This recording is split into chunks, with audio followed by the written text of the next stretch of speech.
Man, I can't believe it's been 5 freaking years since Logan Paul and KSI kicked off what we know as today as influencer boxing. They even had Michael Buffer in the ring announcing their names. And I remember at this time, I had no idea who these two dudes were. I knew Logan Paul was a YouTuber. I had no idea who KSI was, but I didn't know Logan Paul had that much of a following. But man, they even sold out what the house that Kobe built, Staples Center, now known as Crypto.com Arena.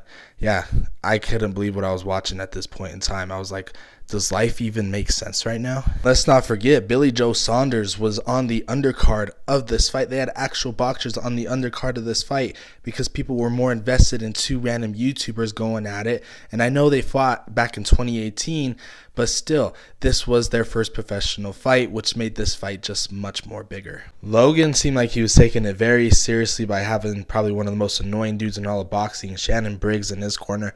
KSI had some British bloke that looked like he owns a coffee shop as his main corner man. So yeah, it was very, very interesting, and it was the beginning of a new era in boxing. I mean, I guess why I love influencer boxing so much is because you have no idea how each guy's going to look with it being their first, second, third professional fight. There's so many questions that we need answered, and KSI literally swinging all the way back from London. I don't know where he's from in England, but nonetheless, he was swinging for the bleachers. But just the uncertainty of this fight was, I think, what made this fight so big. You had every single influencer there. You had every single celebrity there. Justin Bieber was there. Every single hot TikToker, even though TikTok wasn't really a thing back then. But you get the idea.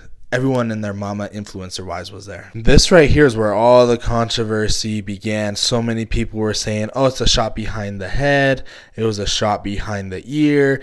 It fucked up his equilibrium, but that should have been ruled a knockdown, and the referee did not rule it a knockdown.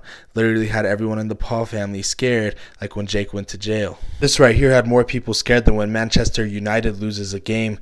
Logan Paul drops KSI, but the referee landed up taking 2 points away because he grabbed his head to throw the second uppercut that dropped him, as Jake Paul, the baby face right there, threw the second uppercut, held him, that dropped him, and then threw a punch to KSI when he was down. Like, Logan, come on, you didn't brush up on the rules before you stepped in there. These are like two dudes that show up at the party and just throw gloves at each other and said, let's go to the backyard and let's figure it out. That's literally what this fight felt like. I've been watching combat sports for almost 20 years, and I never seen a referee take 2 points away from a fighter, especially in boxing. All I gotta say is, Austin, that doesn't look like Catherine, you two-time and slamming cheating son of a bitch. Yes, I know they're not together anymore. I just gotta throw strays at Austin. Anytime I can, I will. Honestly, I had Logan winning this fight because watching all the pre-fight build-up, Logan looked like he was taking it way more serious than KSI, and I just thought he would be too much for KSI. I thought he would outpower him, even land the bigger shots, which he did, but still, there were times in this fight where both these men looked like amateurs. There were times in this fight where both these men looked like pro boxers.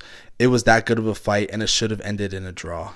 And I think if Logan just knew the rules, or if maybe the referee only took 1 point away instead of 2, Logan would have won this fight. But instead, KSI pulled off the unthinkable in defeating Logan Paul, and now they're business partners and best friends. It almost makes it seem like they never fought. I mean, these dudes started their own brand company that are getting lawsuits up to their eyeballs, but that's not the here nor there. The point being is that this fight opened the door to many other influencer boxing. It started Jake Paul's career. Austin McBroom's dumbass thought he could do this. He thought you could play boxing, even though I think the Paul brothers proved that you can play boxing.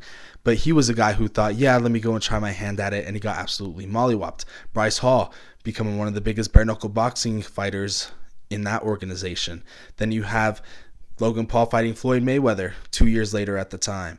Then you have more fights from Anderson Gibb, Austin McBroom, Landon McBroom. So many social media influencer boxers tried their hand at this after they saw these two dudes do it. And it's so awesome that Logan and KSI took this extremely seriously when not many people expected them to.